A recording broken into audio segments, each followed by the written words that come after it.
Good morning student. BA part first में हम second paper पढ़ रहे हैं और हमारा टॉपिक चल रहा है पंडित जवाहरलाल नेहरू। पंडित जवाहरलाल नेहरू जो थे भारत के प्रथम प्रधानमंत्री और साथ ही एक श्रेष्ठ राजनीतिज्ञ और पंडित जवाहरलाल नेहरू जो थे वो एक प्रसिद्ध वकील भी थे। उनके पिता थे और एक गौरवशाली पुत्र के रूप में उन्होंने भारत के अंदर स्थान प्राप्त किया। भारत के जो गौरवशाली पुत्र जवाहरलाल नेहरू हैं, उन्होंने 1948 में महात्मा गांधी हैं, उनकी मृत्यु के बाद भारत के सर्वमान्य नायक का स्थान प्राप्त किया, यानी भारत के प्रथम प्रधानमंत्री के रूप में उन्होंने शपथ ली और भारत को एक सुदृढ़ नेतृत्व उन्होंने प्रदान किया। गांधी जी ने एक बार उनके संबंध में कहा था कि वे नितांत उज्जवल हैं और उनकी सच्चाई जो है वो संदेह के परे है। राष्ट्र उनके हाथों में सुरक्षित है। महात्मा गांधी का विचार था उनके बारे में। उन्होंने 17 वर्ष तक स्वतंत्र भारत का नेतृत्व किया था पंडित जवाहरलाल नेहरू ने, और उन्होंने उनके नेतृत्व में ही भारत ने राजनीतिक स्थायित्व जो है वो प्राप्त किया था। अगर हम उनके जीवन परिचय के बारे में देखें,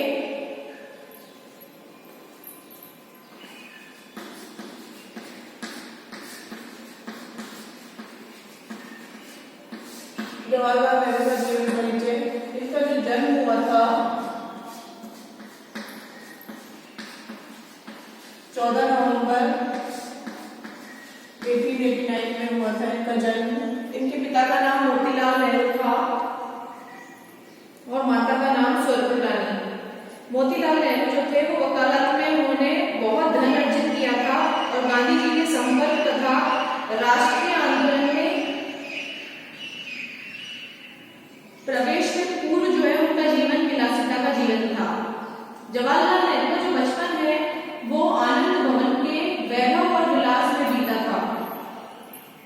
इनका बचपन आनंद भवन के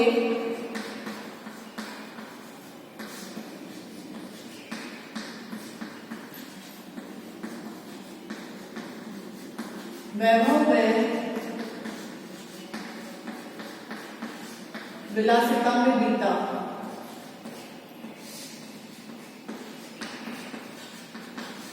जवाहरलाल नेहरू का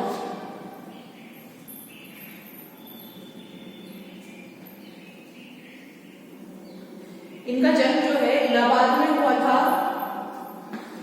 तो यूपी में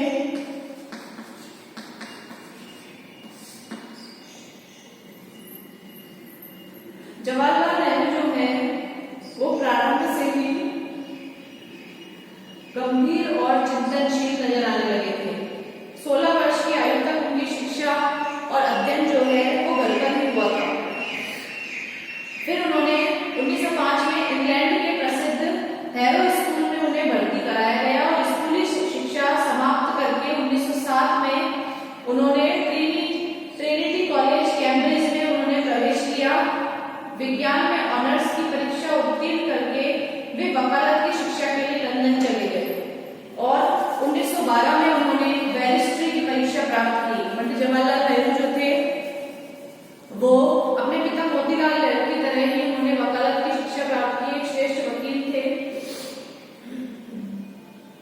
उनके जितने भी शिक्षा काल है उसमें कोई उन्हें विशेष उपलब्धि नहीं मिली है। अपने शिक्षा काल में वे हमेशा से ही फैबियनवादी समाजवाद से प्रभावित हुए और इसी से प्रभावित होकर उन्होंने 1910 में आयरलैंड के सिलफिन आंदोलन को देखने के लिए भी गए थे और इंग्लैंड के प्रवास में उन्होंने महिला मताधिकार आंदोलन ने उन्हें प्रभावित किया था। इंग्लैंड में पहले महिलाओं को मत देने का अधिकार नहीं था, तो उस आंदोलन ने भी उन्हें बहुत ज्यादा प्रभावित किया था। 1912 में वे भारत आए और उन्होंने वकालत प्रारंभ की, लेकिन वकालत का जीवन भी उन्हें बहुत प्रोत्साहन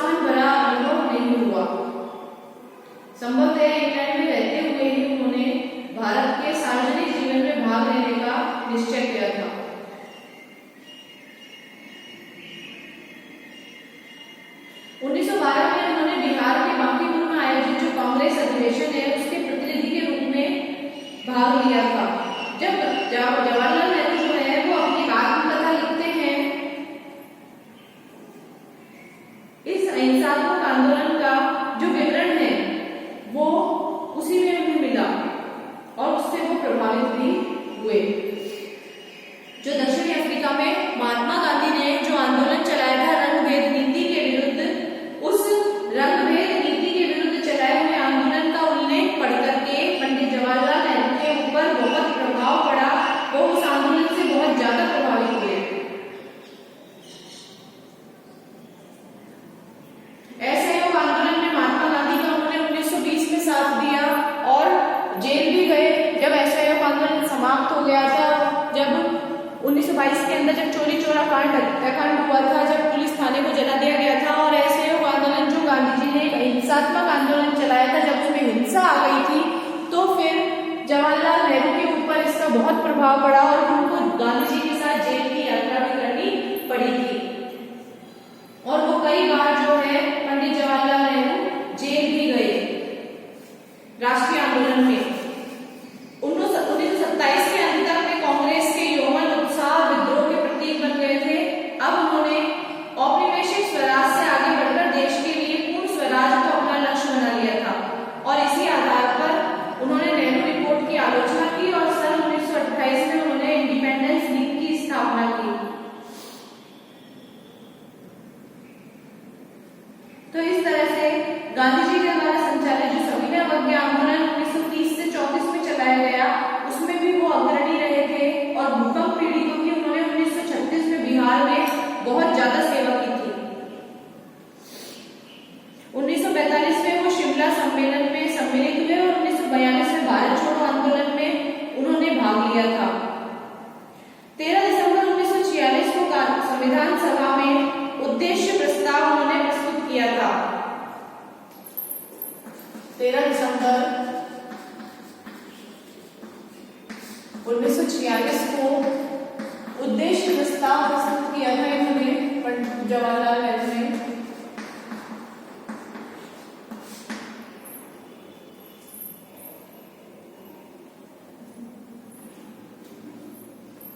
और 1947 में देश को आजाद कराने में भी पंडित जवाहरलाल नेहरू का महत्वपूर्ण योगदान जो है वो माना जाता है।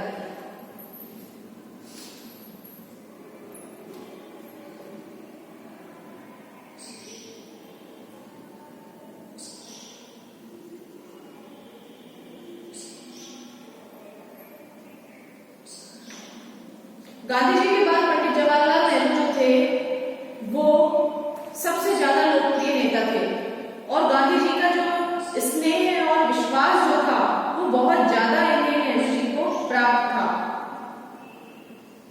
1947 में उन्होंने स्वतंत्र भारत के प्रथम प्रधानमंत्री का पद ग्रहण किया। सन 1947 में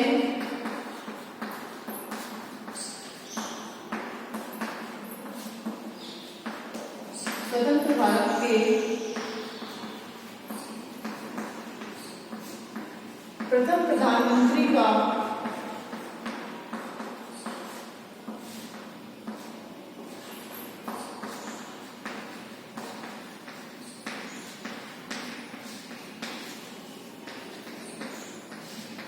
पद ग्रहण किया।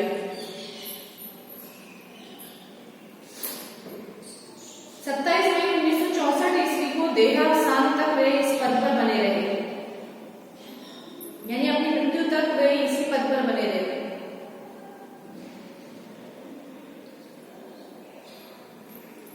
उनकी जो मृत्यु है वो हुई थी 27 मई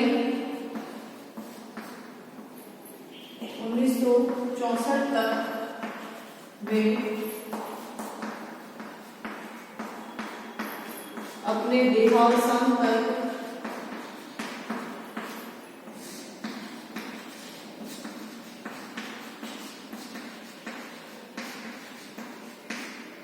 इसी पद पर बने रहे, यानी प्रधानमंत्री के पद पर वो बने रहे थे अपनी मृत्यु तक, पंडित जवाहरलाल नेहरू।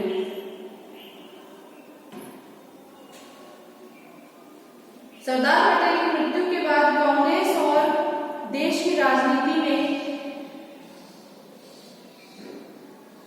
नेतृत्व और चुनौती देने वाला उन्हें कोई व्यक्ति नहीं था। लगभग 2 सदियों की गुलामी के बाद स्वतंत्रता प्राप्त करने वाले इस देश के सामने राजनीतिक, सामाजिक, आर्थिक क्षेत्र की अनेक समस्याएं थी। पंडित जवाहरलाल नेहरू के नेतृत्व में देश इन समस्याओं को हल करने की ओर बढ़ा और उसमें विकास की दिशा में कुछ फासले तय कर लिए थे। तो पंडित जवाहरलाल नेहरू जो है वो लोकतंत्र की जड़ों को उन्होंने मजबूत किया और देश को राजनीतिक स्थायित्व जो है वो उन्होंने प्रदान किया था। सन 1962 में चीन द्वारा भारत पर किए गए आक्रमण ने पंडित जवाहरलाल नेहरू को भारी आघात पहुंचाया था, जो चीन के द्वारा आक्रमण किया गया था 62 में।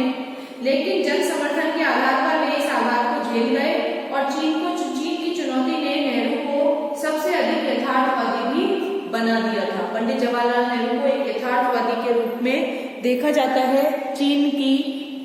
चीन के साथ जो युद्ध हुआ था उसके बाद। इसके बाद में है इनकी कुछ कृतियां, इनकी कुछ रचनाएं, पुस्तकें जो है इनकी बुक्स।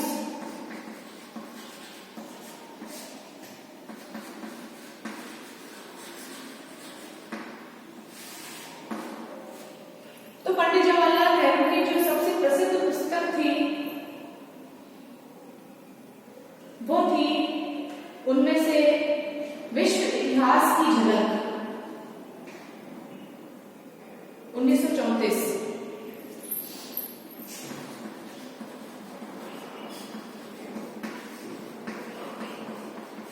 विश्व इतिहास की झलक।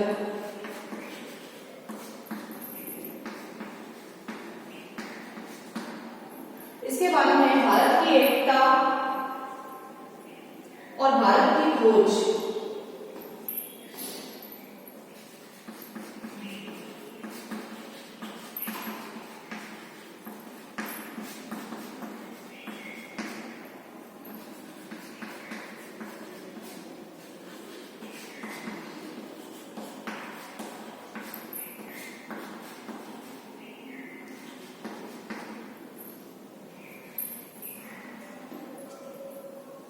इसके अलावा एक आत्मकथा जो थी वो भी इनकी प्रसिद्ध पुस्तक थी।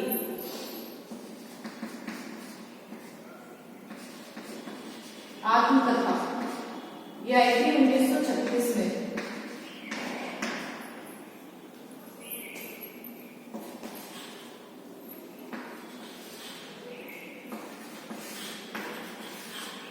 तो इस तरह से पंडित जवाहरलाल नेहरू की ये प्रसिद्ध पुस्तक थी। इसके अतिरिक्त उनके जो भाषण है उनका भी जो संग्रह है वो है, और उनके वाङ्मय का जो संकलन है वो भी 8 खंडों में मौजूद है।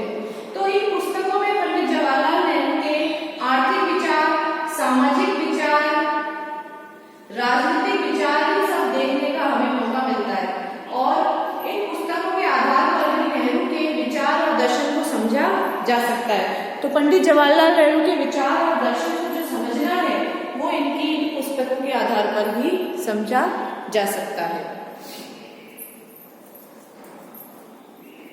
नोट कर लीजिए आप इसे। ये पंडित जवाहरलाल नेहरू का जीवन परिचय और उनकी पुस्तकें हैं, उनकी जो कृतियां हैं।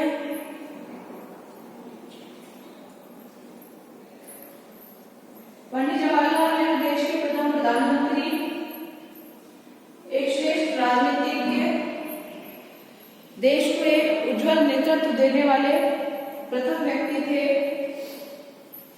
और महात्मा गांधी के बाद अगर भारत के अंदर सबसे ज्यादा लोकप्रिय नेता के रूप में कोई उभरकर सामने आए तो वो पंडित जवाहरलाल नेहरू थे।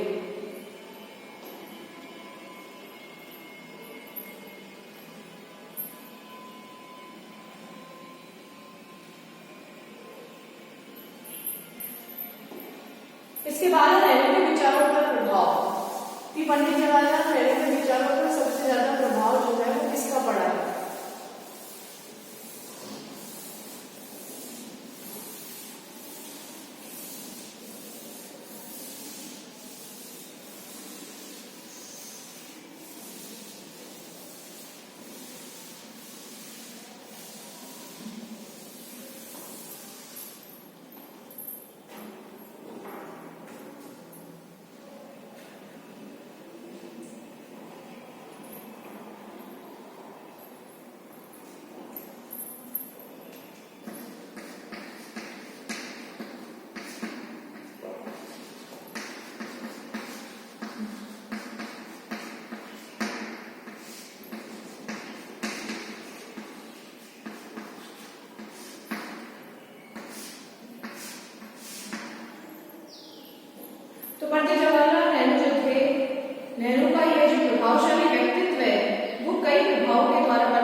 सबसे ज्यादा स्पष्ट प्रभाव जो था उन पर अपने पिता मोतीलाल नेहरू के विचारों का पड़ा।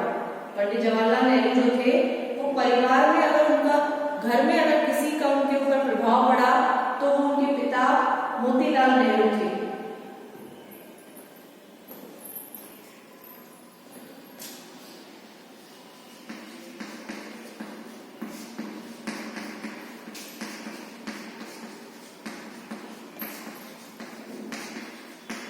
परिवार में सबसे अधिक प्रभाव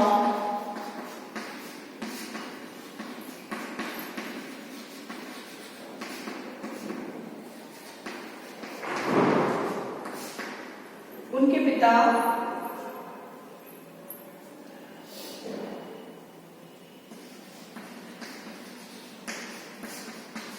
पंडित मोतीलाल नेहरू के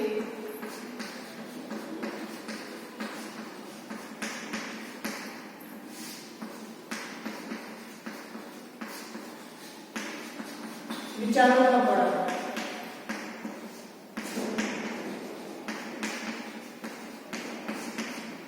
तो सबसे ज्यादा जो प्रभाव पड़ा था वो मोतीलाल नेहरू के विचारों का पड़ा था।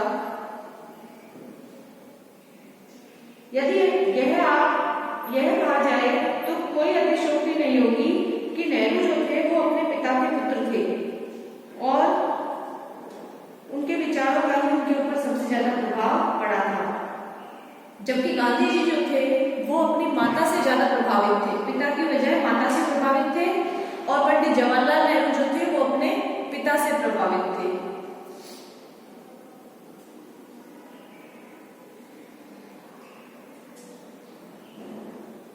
संशयवादिता जो है वो नेहरू जी को अपने पिता से वंशोन्मुख गुण के रूप में प्राप्त हुई थी।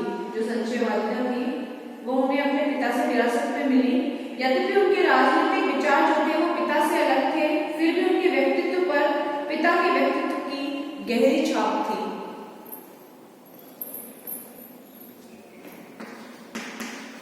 राजनीतिक विचारों के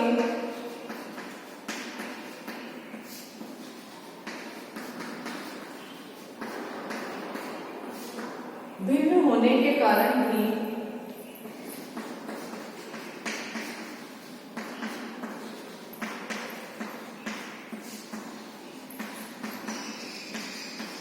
उनके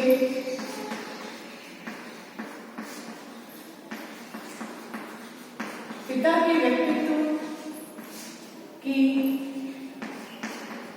उन पर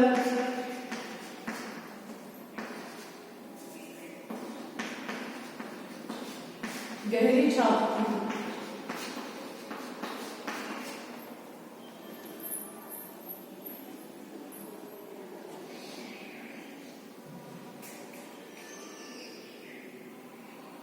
अपने पिता के अतिरिक्त नेहरू पर सबसे अधिक प्रभाव जो पड़ा था वो महात्मा गांधी का पड़ा था।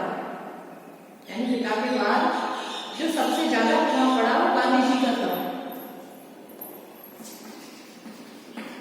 पिता के अतिरिक्त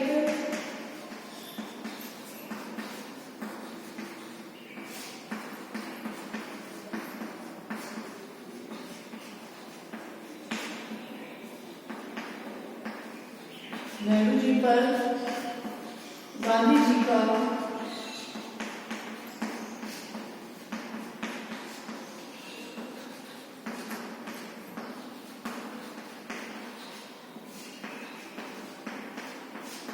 सबसे अधिक प्रभाव पड़ा था।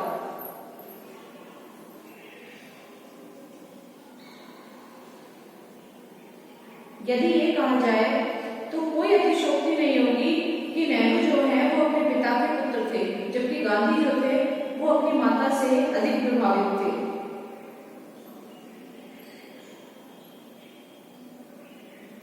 वे गांधी जी के विचारों से सहमत ना होते हुए भी उनके व्यक्तित्व और उनकी प्रतिभा से प्रभावित थे।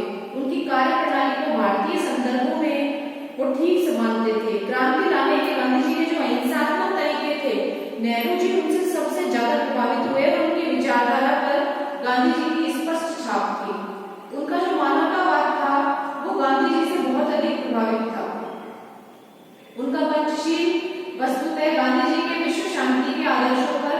आधारित था। उनका जो मानवतावादी सिद्धांत था वो भी गांधी जी से प्रभावित था। उनका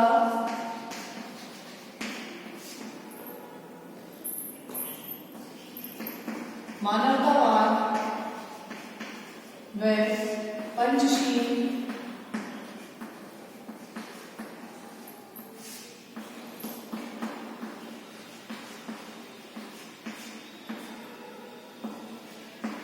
गांधी जी के विश्व शांति के आदर्श से प्रभावित था।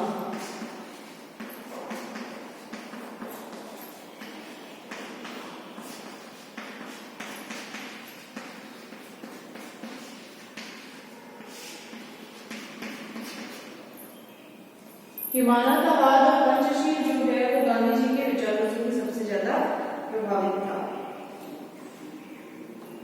पाश्चात्य राजनीतिक विचारों में नेहरू पे जिसका सबसे ज्यादा प्रभाव पड़ा वो कार्ल मार्क्स का था, लेकिन वो लोकतांत्रिक व्यवस्था के विरोध और हिंसात्मक क्रांति की आवश्यकता के प्रसंग में कार्ल मार्क्स की जो विचारधारा थी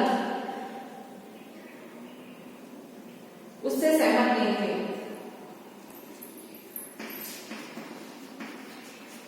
पाश्चात्य राजनीतिक विचारकों ने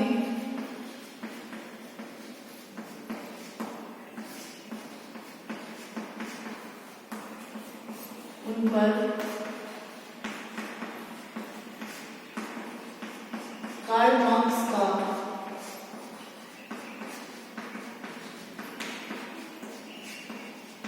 सबसे अधिक प्रभाव पड़ा।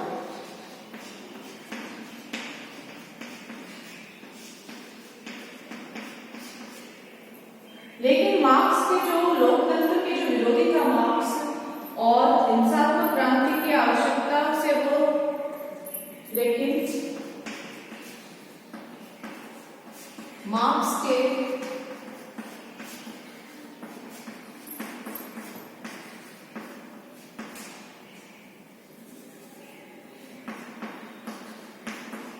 लोकतंत्रात्मक पद्धति के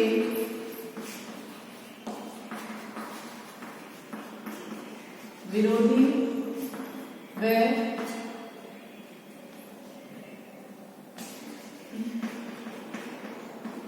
हिंसात्मक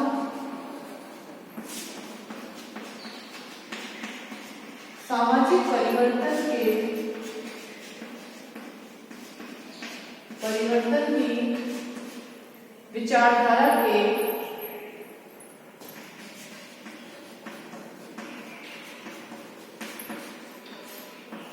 विचारधारा से असहमत थे।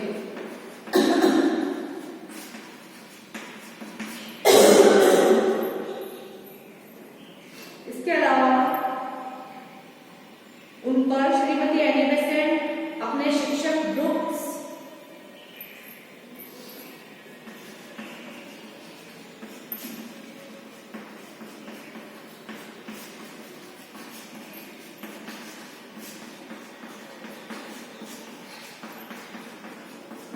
एनी बेसेंट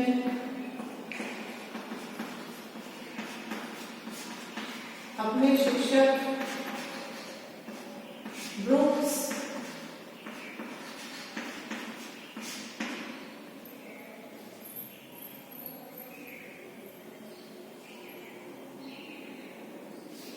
और दार्शनिक बर्टोल्ड रसेल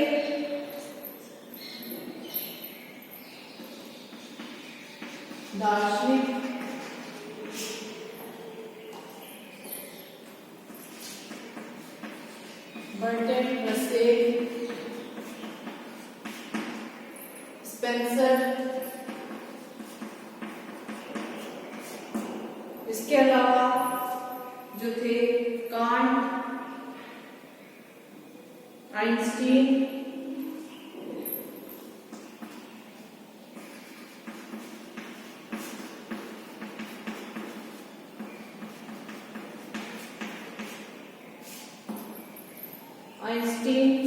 और ऑस्कर वाइल्ड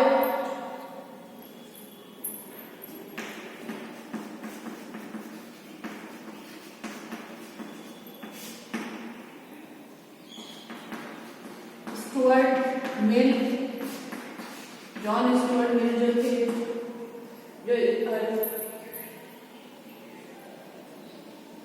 ग्लेडस्टोन और बर्नार्ड शॉ के विचारों का प्रभाव पड़ा।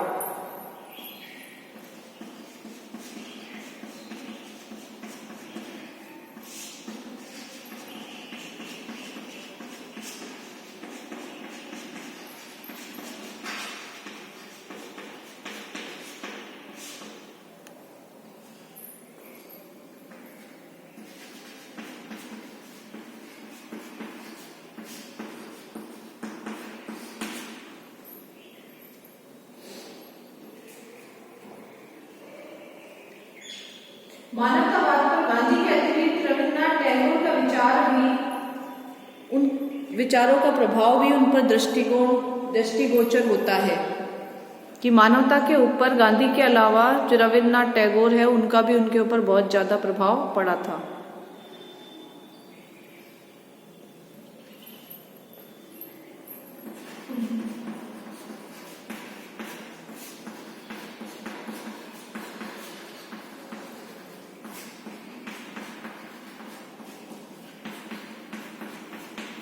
रविन्द्रनाथ टैगोर का भी प्रभाव पड़ा।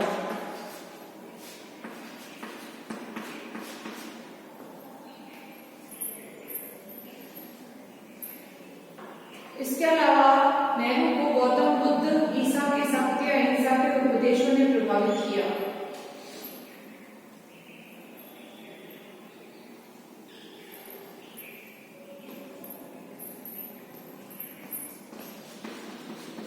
इसके अलावा गौतम बुद्ध,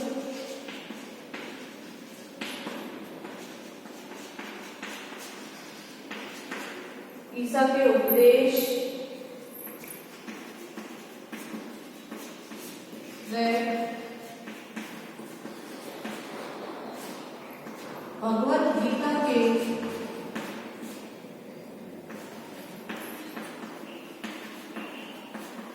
उपदेशों का बहुत प्रभाव पड़ा।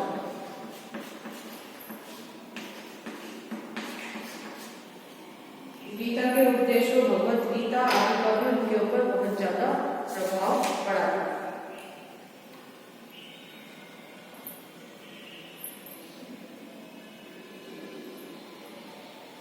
नोट कर लीजिए आप इसे।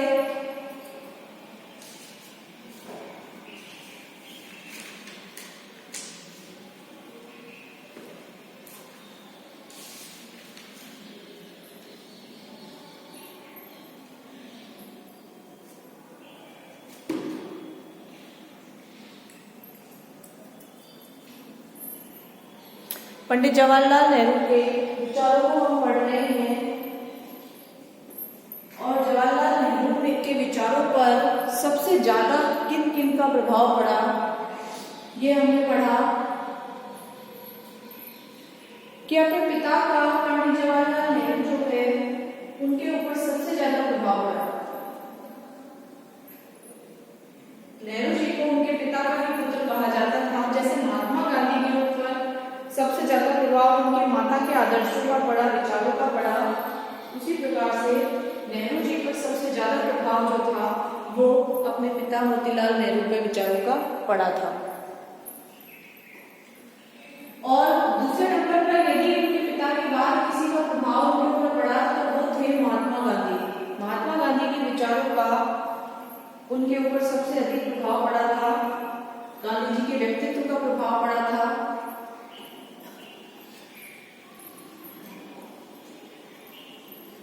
क्योंकि उनका मानवतावाद और जो पंचशील का सिद्धांत है वो गांधी जी के आदर्शों से ही प्रभावित था।